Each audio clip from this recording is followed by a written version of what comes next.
We continue as Hebrew ethics to look at the African Bible with our quest to say, can we throw away the Bible because it came with the colonizer? But when you study it, you find that no, it speaks about Africa. It does not speak about America, it does not speak about Europe, it speaks about Africa and the rivers in Africa and the minerals and the peoples of Africa. We want to look quickly on linguistics a little bit because this is very important. Because if by any means we want to understand Hebrew, we must also understand African languages. I'm not going to debate the issues of it is this or neither that, but what I can only say is that it's quite clear when you study the African languages and the Hebrew, you find they are all derived from ancient Egyptian Ethiopic language base, which is also known to have come from the Niger Congo. And I'm going to do this a little bit fast and just give you a few clues. And these clues started me off, and also I would like to honor a scholar, a black scholar, Gustav Kativ, for digging this deeper. Since I have known Kativ, he's an independent-minded man, and he has gone deeper than many people. And his knowledge has, of course, alienated him and removed him from the majority of the black people, Hebrews in Africa and Zimbabwe specifically, because he has gone deeper and he knows a lot. So I'm using his book now, The Bonafide Hebrews of the Books of Moses. You should get this book. It's a serious book. You should get it and study it. And I'm basically sitting on pages 184 of this second edition. He proves there that the Bantu dialects share or are the source of the Jewish Hebrew language. The African Bantu language is made up of dialects called the Bantu dialects. These are variations that occur to the original Bantu languages due to various adaptations as Africans or as Hebrews migrated and moved from each other. He also, Kativ, displays his knowledge of Arabic. And he says the African Bantu languages also gave birth to Arabic language. For example, consider that the term in Arabic that existed around the times of Muhammad, they had lost a vowel here where syllable. So you get a person like Baki is Bakiri, or Umar is Umari, and or Umhare. Karimi is Karima. Yamura is Uwaimir. These are the same people. So if you look and study these people, you find that they have the same names when you go backwards. That's why I'm always against the white Arabs, because they are invaders. They are children who invaded Black Africa. Now, the Hebrew scriptures recorded by Ezra have spectacular terms of African dialects, especially in the recording of events or place names as encountered by Moses and Jethro and the people of their time and neighborhood. What these instances of Bantu dialects symbolize is the fact that Ezra, who then rewrote the scriptures as taught by Moses using a dialect of Hebrew, was more inclined to Jewish Hebrew of Babylon than the ancient Jewish people original home, which is ancient Egypt. So when you go and study the place names, are places just like Meriba or Chidon or Tabera found in the Torah. In fact, that these are, when you should start understand the context, they are African names. Meriba is Mariba, Chidoni is Chadona, Tabera is Tabera or Tabvira. You find this in Genesis, in the Genesis of the ancient Hebrews as they moved out of Egypt into Canaan. A story about Africa today can be written in foreign languages, namely English, French, Portuguese, German, or others, and still remain a coherent story outlined in those languages by the place names, the object names, or the people's names can easily identify the source. This is on page 186, written by Kativ in Bonafide, in his book, The Bonafide Hebrews of the books of Moses. He clearly says, okay, we can have stories about this and that, but the place names, it is the clues of these place names that you can then find, and that they can lead you back to the source of the story, because those stories cannot be changed. This is a serious message for black people.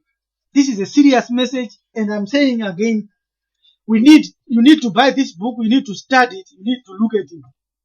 Like African dialects, Jewish Hebrew is a structured language with a direct pronunciation found within African dialects. And African dialects and the Hebrew are all the same. In English, a phrase like good boy has the noun boy preceded by the adjective good. But in Jewish or in our black African dialects, the reverse is true. The noun comes before the adjective. For example, when you say good man or good boy in English, in Jewish Hebrew, it's Yeled Tov, which is boy good. In African language, is Mukomana Akanaka. In Arabic dialect, it's Walad Taif, which is boy good. It's same. That's one greatest clue for those that want to study linguistics. So in English, for example, the preposition is a separate word that introduces an object or links nouns or pronouns or phrases. For example, let's say in the house is the equivalent in Jewish Hebrew is Baba Yiti. And also in African language is Pamba, Mumba. If the pronoun is connected, its preposition is linked there. So the Jewish Hebrew dialect, when you look at it, for example, in English, for example, the verb is associated with the subject. In English, I'm reading on page 191. In English, for example, the verb associated with the subject does not plurality or singularity of the subject. So in English, you say, every day I eat. It takes the same form as below. Every day we eat. It takes the same form as in singular or plural.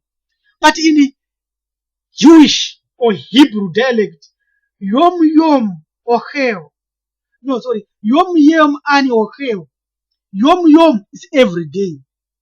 Ani is I or ini. Ochel is singular for it. So Yom Yom every day. Anakinu Oklim. So Yom Yom every day. Anakinu we. Oklim the plural for it. Let's go to Shona, which is the origin of the Hebrew. Musi ne musi ini dinojga. So musi ne musi every day ini I eat. It's single. Let's go to plural. Musi ne musi every day isu we dinojga, plural form of it. Oklim dinodla. Oklim oshla. It's the same. So we continue with our linguistic study. We will have to continue, because this is a very serious allegation or serious proposal that we are putting to prove that we cannot throw away the Bible. Those that are saying let's throw away the Bible, they have not studied linguistics and they disproved this linguistics. So let's look at the possessive. In Arabic and Jewish Hebrew, the possessive suffix, which gives ownership of any object to the second person, is aki or sha, respectively, while in Bantu, the language equivalent is ako or wako or abo. So when you say your house in English, in Hebrew is baitek. When you say your house in English, in Arabic is baitak. When you say your house in Shona is imbaya. So the Bantu and Bantu dialect, the possessive is not a suffix of the noun, but a separate word, albeit the same root format, ak, which we find in waiteka in Hebrew or tak in Arabic. So let's look at the most common phraseology that might be used. The phraseology is like for example, our father, our king, and our house. It is Alvinu, Malkeinu, and Baitenu in Jewish Hebrew. What about in Shona? It is Baba Vedu, Betu, Mambo Wedu, Baitenu, and Imbayedu. In Bantu dialect, and the possessive is clear, you is the suffix to a Jewish Hebrew noun, but a separate terminal word in value dialects. In all these languages construction, one or Bantu dialects terms are longer, while Jewish Hebrew are shorter or truncated forms of the original language, which means they derive from the original language. So when you look at similarities between Jewish Hebrew and pre-Hebrew languages of Canaan, you are going to be amazed and you say, oh, well, this is it. So Jewish Hebrew and Bantu dialects are completely in agreement with the Hebrew scripture. I'm continuing. So I want to give names now that are popular. And these names, please follow me now, because these are same. You have to understand the context given in the Hebrew Bible and understand the context, the definition of the name. So we start with Abraham. Abraham is the name of the Hebrew patriarch, which according to Hebrew scripture and context is the father of nations. So when you look at that word Abraham and you look at its original meaning, he is the father of nations. So he gave birth to nations. So in African dialect or in Shona we say Abraham, which means he who gave birth to the nations, to all people that are related by blood. It's the same story. It's the same. Ham is the same. Ham is the same. Is Egyptian for black people. So he's the father of black people, this black nation. We look at the name of his wife, Sarah. Sarah, her original name was Sarai, which means I'm leaving you behind and I'm going on to some other place. So Sarah is the name of the Hebrew mother, which in African dialect means goodbye. This agrees completely and very well with the Sarai we could have in the people when she left them in the Ur of Chaldea and they moved for Canaan. So in Jewish Hebrew, the meaning of Sarai given as princess is not original. It's actually a misleading. They don't know it. They've lost it. They think that Sarai means princess. No, the context of it, of the story written there, she is to say, I am going on. So goodbye. Even Hagar said Sarah is referring to she is remaining with the husband Abraham as she goes on, as Hagar leaves it. We look at Isaac or Ishak. In Jewish Hebrew, it means to laugh. This agrees with the African name because Sekai, which is our African name, given to a child in the same context as used in it, because they laughed when they were told they are going to have give birth when they were 90 or so years. They laughed. They say, what me? So we say Sekai. Why are you laughing? Or even Sekai at me that I'm becoming pregnant when I'm 90 years old, which was a great miracle. Then we look at Hagar. In Jewish Hebrew, it means to wander, and in African dialects, it's the same. It means a declaration by a person to a third party who shall never linger or stay. Hagari. We see Hagar never stayed with her husband. She was pushed out. The same story. Read Genesis 19. This is the same story.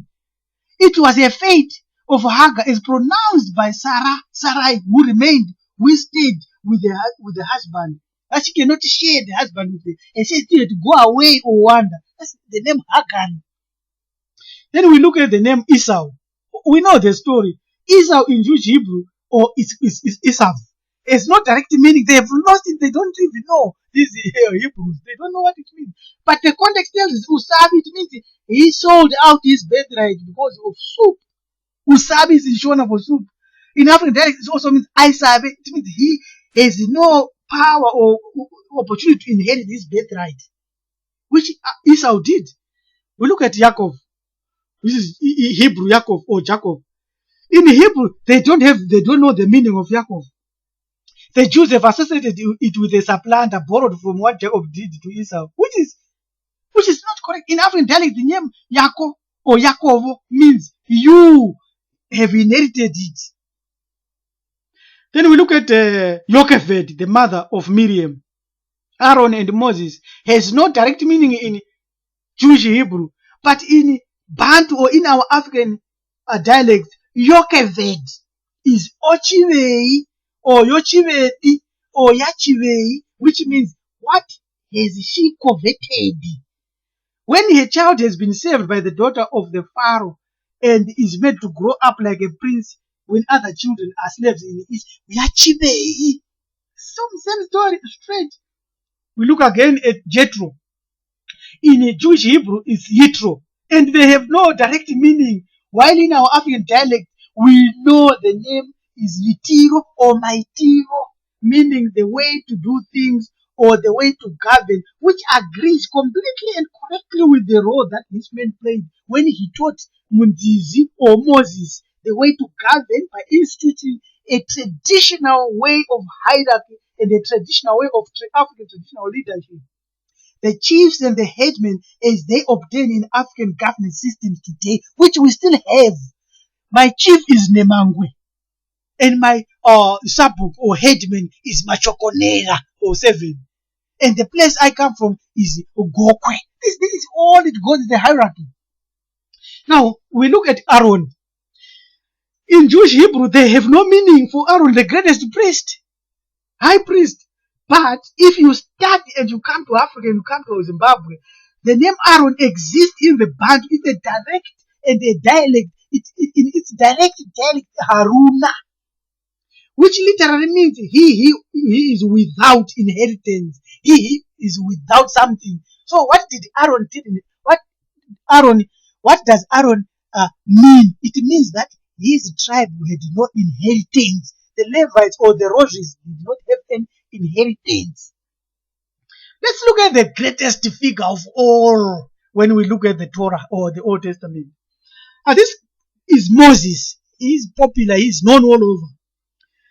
So we are told from Exodus 2 verse 10 that Moses means drawn out of the water or drawn out of the river. The meaning given in this context is from Pharaoh's daughter, and in Jewish Hebrew there is no suggestion. They don't even have a suggestion in Jewish. They have speculation. But the story is there. So in Bantu dialect, in our dialects, Moses is Munzizi, which means from the rivers, or Musheche, which means is a young person taken from the sand. Sheche, Misheche is sand. And the Musheche also means young one. So it's very clear Musheche is a young one drawn out of the river. Then we look at one of the most popular kings, is David. In Jewish Hebrew, it is derived from the word David, which means shrewd or cunning, which also agrees with us when we look at it from an African perspective, which will simply be known as Mudabadi, which means cunning, shrewd, and with exceptional abilities in a sphere that is his field of expectation or his field of talent or gifts. Let us look at this other man who carries a Ndebele name. This is King Solomon. In Jewish, Solomon, they call it Shlomo, which indirectly may mean shalom. It has nothing to do, or a friend, which is Shlomi, or Chomi, or which may agree with the achievements of Solomon when he made peace and so forth. However, in accordance with us, in our ancient African dialect, Solomon or Shlomo is Umulomo. That's in Ndebele. Or Chiromo. That is in Shona. For Solomon, which means he who has oratory powers or negotiate, he used his mouth. So King Solomon is Shlomo, Mlomo. That is his name. And we continue with looking at these names, place names. We have this Yedidia, King Solomon. His other name, Yedidia, which means loved by the Creator in Jewish Hebrew. But in Bantu, Yedidia is equivalent to Diwa, Yadiwa, or Tadiwa, which means we have been loved. And this fundamentally agrees with Da, which in African language, Da, which means love. Then we've got another person who comes up, which is very clear. If you go to 2 Samuel 19 verse 32, you find a story of someone who helped the king there. This person is Barzillai. In the Jewish Hebrew, they have no meaning for Barzillai. But in ancient African tradition, Barzillai is an African dialect and can be understood as Batirai, which means to help, and this agrees with the contextual meaning of he who helped the king. Now, we continue again. We have Numbers 11 verse 3. Please understand this. Please write this down. Numbers 11 verse 3. There was a place here where they was fighting. It's called Tabeh. Was a place where a number of Hebrews perished by fire from the Creator. In Jewish or Hebrew, the associated verb is boa or bo, which means burn. In African dialects, there are two meanings of this, which correctly means the same event.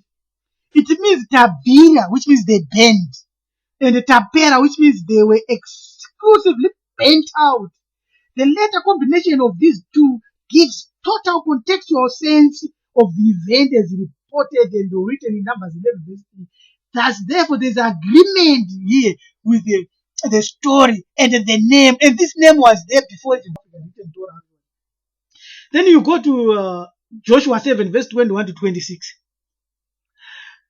You find that there was a valley there named after a man who coveted, who is Akko. In Jewish Hebrew, Akko means to disturb or to trouble a man. Therefore, this does not have a direct meaning to the context of the story. But Akko, in African dialect, is a word which means achochora or achieva, which means he who has coveted, which agrees with the context and the sense of the story. We now go on another person, another name, 2 Samuel 6 verse 7 and 8, Perez Uzzah. There's a contextual meaning of a place where a man called Uzzah who died. In Jewish Hebrew, in the nearest context meaning is a severe judgment upon Perez. And in African dialect, the word is Pereuzzah or Pakaperera Uzzah, meaning a place where Uzzah perished and died. Then we go to 1 Samuel 4 verse 21. This is something again fantastic. It is a man called Ichabod there. Ichabod was a name given to a child which meant that the glory of the Creator had departed from the Hebrews. You find that in 1 Samuel 4 verse 21. In Jewish Hebrew, I or E or Ichabod may mean not or away, and a kavod may mean the glory. Thus the entire name in Jewish Hebrew becomes no more glory or where there is no glory. This is the same as us. The same word in Jewish, the same word in Africa or in Shona actually means extinguished. And it tallies with our understanding that Ichabuda man. So when you read Ichabod in 1 Samuel 4 verse 21, it means the glory of Hashem came out. Yabuda. Then we've got Chana or Hannah in 1 Samuel 1 verse 2. Hannah or Hannah was a barren woman who, despite her barrenness, was the favorite wife of a man called Arukana. Out of his two wives, in Jewish Hebrew, Hannah may mean favor or rest. Thus, favor seems to agree with the context for the reason that Elkanah, the husband, favored Hannah. However, such a meaning does not seem original, but might have been deducted from that context in Jewish Hebrew. In our dialects as Bantus, Hannah means Chana, means Hana, Mana, Chana. We go quickly here because our time and our video is going to be very long. We look at the Day of Atonement. In Hebrew, it's known as Yom Kippur. We will simply tell you that it is Musiwa Kupupura. That's the name. Then we look at the manna. And it's the miracle bread that fell from heaven. In our ancient African language, we know it's manana. Kujgakwe manana. And then when the names which we have spoken above are analyzed, they make more sense and are more meaningful contextually when taken from the Hebrew, the Bantu dialects, than any other point at all. The names, like the words we have already given, Saharam and so forth, they mean something in Africa before the Bible was even brought there. Therefore, we cannot throw away the Bible. We have to keep it. We have to study it. We have to decipher it. We have to go deeper into it. It has to lead us back into ancient Egypt. We have to study ancient Egypt. Therefore, it is important to note that words were shared between the Jewish Hebrew and other languages of the pre-Hebrew inhabitants of Canaan. The Amalekites, the Amorites, the Philistines, the Moabites, Canaanites, the Hittites, the Hivites, and the Jebusites, the Girgashites, and Perizzites, and all. These are not common, these are not often the common words between Jewish Hebrew and Bantu dialects. Common words between Jewish Hebrew and African dialects are exclusive to that domain, and the common words between Jewish and Hebrew and Canaanite dialects are exclusive to the other domain of linguistics. Therefore, the language of the Hebrew forebearers could not have been closer to any other language other than where they came from, Africa. So I encourage you to get this book by Babachaite Zvikanyuchidehwe. It's found on Amazon. It's entitled The Bonafide Hebrews of the Books of Moses. I urge you to get this book because it's one of those books that you should have in your library, not only as a display, but to study, to read, and to critique it, so that at the end of the day, we will all come to the point of resurrecting our ancient culture. So in summary, therefore, when we look at the three languages now, which we want to summarize and say, the English, the Jewish Hebrew dialect, and the Bantu languages, we're going to speak and we're going to give you a few names. So bear with us for a while because this video is a little bit longish. We have got the name English father, name father. In Jewish dialect is Abba. It's so similar, isn't it? So in Shona is Baba or Baba. It's in Ndebele, same thing. Ubaba wami is Ndebele. The father is Abba ba Baba Bauya. Ubaba Ubuyile. We have names like a land or earth. In Jewish dialect is Adama. In our language is Munda. It is actually the reverse. It's the reversed syllables. They've reversed the syllables only there. And it reversed the word. And then we have got the English word lesson. In Jewish dialect, it's Ade. In Shona is Dereda or Dereza. Let's look at another word, said, being said. In Hebrew is Atuv. In Shona is Asuba. Let's look at the other name, popular name of for English is deity or a god. In Jewish Hebrew dialect is Baal.